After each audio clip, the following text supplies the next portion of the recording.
আমি আজকে একটা কথা বলবো গেলে কথাটা খুবই দুঃখজনক। আমাদের এলাকায় একটা মহিলা, অন্য এলাকার মেয়ে, আমাদের এলাকায় বউ হয়ে আসছে আর কি। তো মেয়েটা আগে মুসলিম ছিল। যে প্রেমের কারণে ভালোবাসে একটা ছেলেরে, সে তার নিজের ছেলে মেয়ে রাইখা তারপরে সে আইছে এই আমাদের এলাকায় আর কি বউ হইয়া, হিন্দু বউ হইয়া। তো সে হিন্দু হয়েছে, কোত্থেকে সে হিন্দু হয়েছে হইয়া তারপরে আমাদের এলাকায় আইছে। তো বাঙালি এবং ইন্ডিয়ান মুসলিম মেয়েদেরকে বলতাছি, ইসলাম ধর্ম সাইডে আপনি যদি হিন্দু ধর্মের যান, সবচেয়ে বড় কথা মনে রাখবেন, আপনি কুলাইতে পারবেন না। কেন কুলাইতে পারবেন না?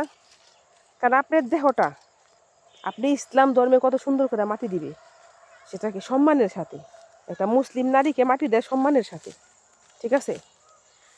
তো মেয়েটা খুব দুঃখ করে, এখন ভুল করছে বলে। তো এরকম ভুল আমাদের মেয়েরা করবেন না। যার যার ধর্ম নিয়ে এসেছে সুখে থাকেন। যদি ইসলাম ধর্ম কেউ শান্তির ধর্ম, ইসলাম ধর্ম হচ্ছে শান্তির ধর্ম। যদি কেউ ইসলাম ধর্ম গ্রহণ করতে চায় কোনো মেয়ে হিন্দু ধর্ম থেকে, সেটা আলাদা বিষয়। যদি ইচ্ছা করে হয়, জোর করে না। যেমন আমাদের এলাকায় অনেক ছেলে মেয়ে ইচ্ছা করে মুসলমান হয়ে গেছে, তো আমরা দেখে মেনে নিছি ওরা মুসলিম, আলহামদুলিল্লাহ, তাতে কোনো কথা নেই। কেউ যদি হিন্দু হয়ে যায়, তার আমরা বলতে পারবো না যে কেন তুমি হিন্দু হইতে, কারণ জীবনটা যার যার তার বলতে পারি না।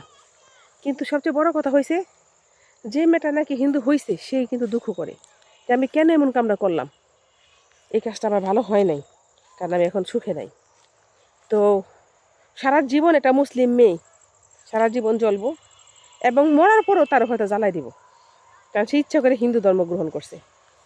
তো সে যে জ্বলবো ঠিক আছে, কিন্তু তার 14 গোষ্ঠী 7 পুরুষ পর্যন্ত নাকি দোজকে যায়। জানি না আমি তার কথা, কারণ আমি ইসলামে শুনছি, এটা ইসলাম থেকে জানা আমার, যে 14 পুরুষ নাকি দোজকে যায়। তো আমার এই ভিডিওটা কিন্তু অনেক মুসলমান বা হিন্দু ভাই বোনেরা দেখবেন, কেউ কিছু মনে নেবেন না, কারণ বাস্তবতা এটা। এক ধর্ম থেকে আরেক ধর্মে যাওয়াটা খুব কঠিন বিষয়। একটা মুসলিম ছেলে একটা মুসলিম মেয়েকে নিয়ে আসলে সেটা একদম সাদরের সাথে গ্রহণ করে, তার কোনো অপমানিত হয় না। একটা মুসলিম মেয়ে যদি হিন্দু হয়, তাহলে কিন্তু সে কিন্তু নানান জায়গায় নানত খায়। কেন নানত খায় জানেন? কারণ সে ধর্মটা সে কুলা উঠতে পারে না, সে ধর্মটাকে সে বুঝে না, সে আলো জল হয়ে যায়। তার জীবনটা হয়ে যায় কি জানেননি, জীবিত থাকতে সে নরক পায়, আর মরলে তো তারা জ্বালাই দিবই। তো সবাই বি কেয়ারফুল, যা যা ধর্মকে সম্মান করুন, যা যা ধর্ম নিয়ে এসে থাকুন, কেউ উল্টাপাল্টা কাজ করবেন না। আর ভালোবাসলে যে সব কিছু পাইতে হবে এমন কোনো কথা না। প্রেম স্বর্গে থেকে আসে স্বর্গে চলে যায়, প্রেম করলে যে বিয়ে করতে হবে এমন কোনো কথা না। ভালোবাসলে যে তার সাথে সংসার কাটাইতে হইব, জীবন কাটাইতে হইব, তা কিন্তু না। তো এই বিষয়গুলো কিন্তু সবাই বুঝে না। তো আমি জানি না আমি কতটুকু কি বললাম বা উল্টাপাল্টা কি, আমার যতটুকু জ্ঞান আসলো, মানে মানুষের সাথে আমি এখন একটুখানি আগে কথা বললাম, কথা বলে আমার কষ্ট লাগলো, তার জন্য আমি ভিডিওটা করলাম। তো ভাবিয়া করিও কাজ, করিয়া ভাবিও না। আসসালামু আলাইকুম।